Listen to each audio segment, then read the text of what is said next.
So really fast before I roll it off, I came to Vegas with just 20 feet of deck space used up.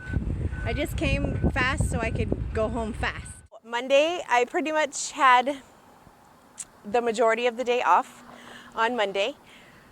And I just delivered that Sprinter van. I just delivered that Sprinter van in the morning.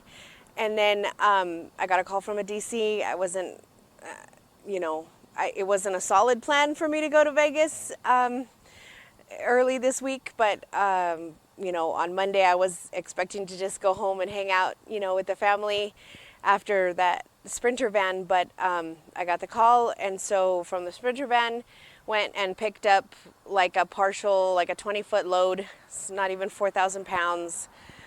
Picked it up in SoCal, going to Vegas, $450. And because I wanted to just go home and hang out with the family, I just, picked up that load from my DC and came back home. So what happens with that is, I chose to spend some home time, actually being home with the family. And what I decided to do, since I didn't fill up the trailer on Monday, I just had half of it filled up with that 20-foot load. I decided to just leave early yesterday morning, not too early. It was like 6:30 when I started my ELD. So I left about 6:30 rather than waiting here and trying to find a vehicle or, another piece of freight to put on that's going, 200 miles. So I went to Vegas. It was, 213 miles, 225 miles, something like that. And I went out there partially loaded with half the trailer, and I paid $450. But the good thing with that was I got into Vegas, early enough. I was making my delivery by 10:30 in the morning, and I had already started to plan my return trip. Since it's such a short amount of miles, and I wasn't stacked up with 4 or 5 deliveries and then 2 or 3 pickups, like I try to make myself, so that I can maximize the profit, right, the revenue.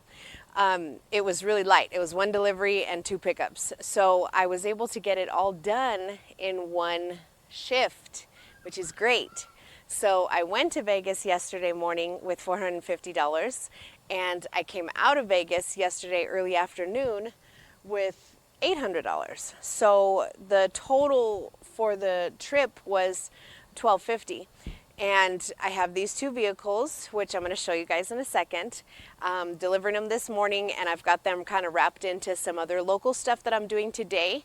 But direct customers already have me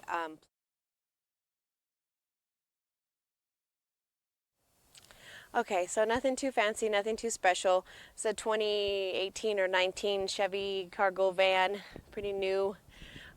Going to a dealer just a little teeny bit like north of LA maybe. And then this is a beat down 2018 Chevy Trax, been in a wreck, picked it up from Copart, fork it on, fork it off. This one's paying me $350, going over, I think it's going to be exported. So good morning, good morning. It's Thursday morning. I finished my vehicle deliveries yesterday that I brought back from Vegas, and I loaded 2 of my DCs. This is the mess of everything that I have going on here. Whew. I have 13 stops. 9 and 4. Yeah, 13 stops. I loaded yesterday. It probably took about 4 hours to load this stuff for the Big Bucks company. So faster than last week. Last week I was there for almost 6 hours. So I got paid an extra $200 for detention for last week. So my rate for the loads was $2,200, but then they added on $200 for the detention. I appreciate being paid for the detention, but I'd rather just not have detention, right? So, whatever. It is what it is. So, this run though, so I made, let me see, $12.50 out and back from Vegas. And then an extra $1.50 yesterday. I stopped at a DC of mine. He had some small, like a partial, just going to an area where I was dropping off one of those vehicles. So I picked that up. So $12.50 and $1.50, there's $1,400.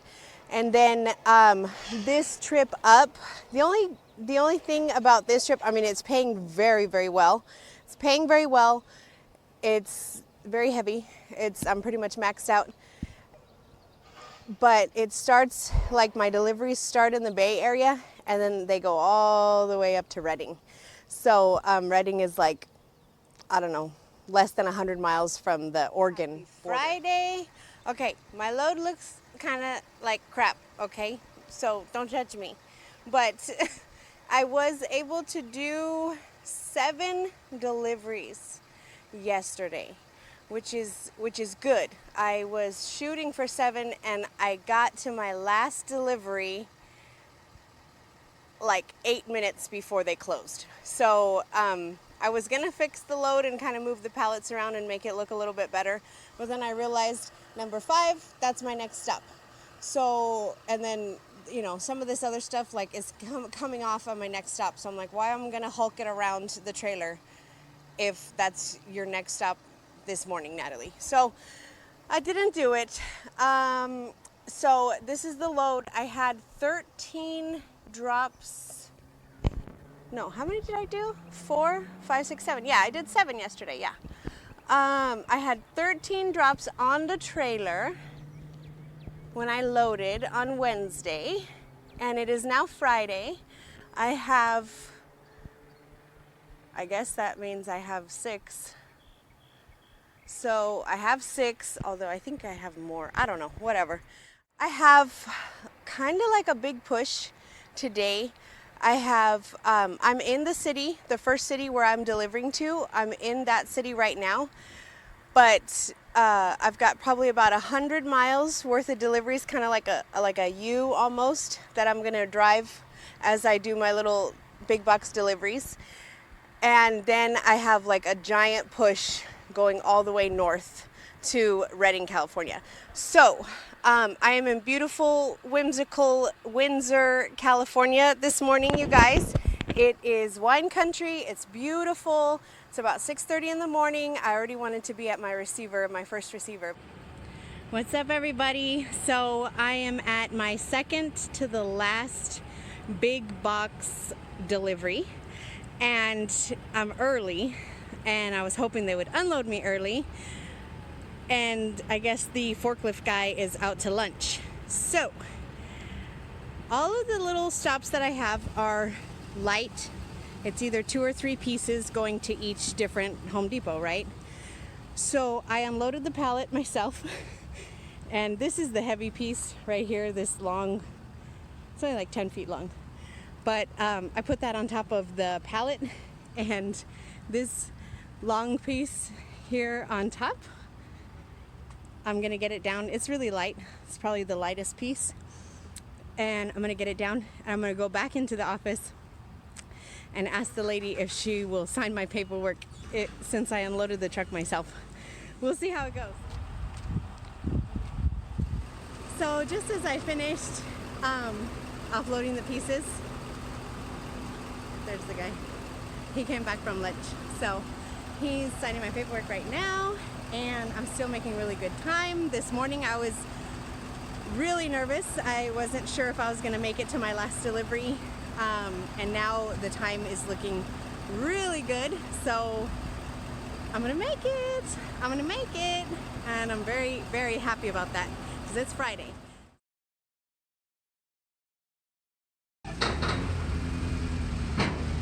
Hit the gas. You're good. Keep going. You're good. You're good. Woo! Good job. Come on, come on.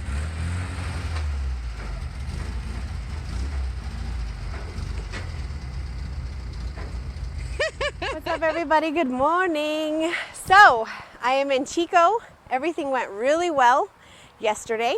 I was really nervous. Thursday night, I ran my miles. I checked my route. I, estimated my time frame of when I would potentially be done with the Home Depot deliveries and be able to make that 170-mile trek up north to get to Redding to drop off the last two pieces of the load of the trip up here, right? And my estimation of the time and the miles was putting me at being in Redding about 5:30 in the evening, and they closed at 5. So I was very nervous, and yesterday what I did was my first Home Depot delivery had an appointment of 8 a.m. and I got there at 6:40. So, and the guy offloaded me. He took me early. He was there. It was two pieces. He took me early, and so that really set the pace for the rest of the day. I showed up to each of the other appointments early, and I only had a snag on one of them. The guy was supposed to be out to lunch for 45 minutes when I showed up like 2 hours early from my appointment. And I started freaking out. And so I was like, I can't wait for this guy. I can't wait for this guy, right? So I offloaded the trailer myself. You guys saw that. I offloaded it myself. And then right as I was done, and he showed up. And so it was only like 20 minutes after I got there. It worked out. It ended up working out really well. So that's good. And I got up to Redding at like 4 o'clock in the afternoon yesterday. It was beautiful, perfect, wonderful. About 4 o'clock, they took 10 minutes to offload the two pieces, signed my bill. I hit the road. I had booked this really awesome van. Let me show you guys. It's a 1974. Let me see. 1974 Volkswagen van. It's been restored. I picked it up from some guys who I think that's kind of like what they do. It's been restored. I'll show you guys some pictures in a little bit, but they left it vintage. They left the rust, they left the dings, they left the dents. And the interior is completely restored, really, really neat. Looks like a little beach bum surfer van in there, so that's really cool. And I picked this up in Chico, which is about like 60 miles from Redding. Okay, you guys. So I just picked up the Mercedes-Benz. Wanted to show you really quick. And then I just pulled up to the insurance guy's office. But I'm going to run across the street and grab some coffee. So, again, 1974 Volkswagen van or bus, whatever you want to call it. And then we have a brand new 2020 Mercedes-Benz GLE 350. Very nice. Same dealer I picked up from a couple months ago. I think actually it was another one of these GLE 350s. Took down to San Diego somewhere. I remember that. So anyways, it's like 11 o'clock and I'm in Sacramento. So I'm not going to make it home tonight.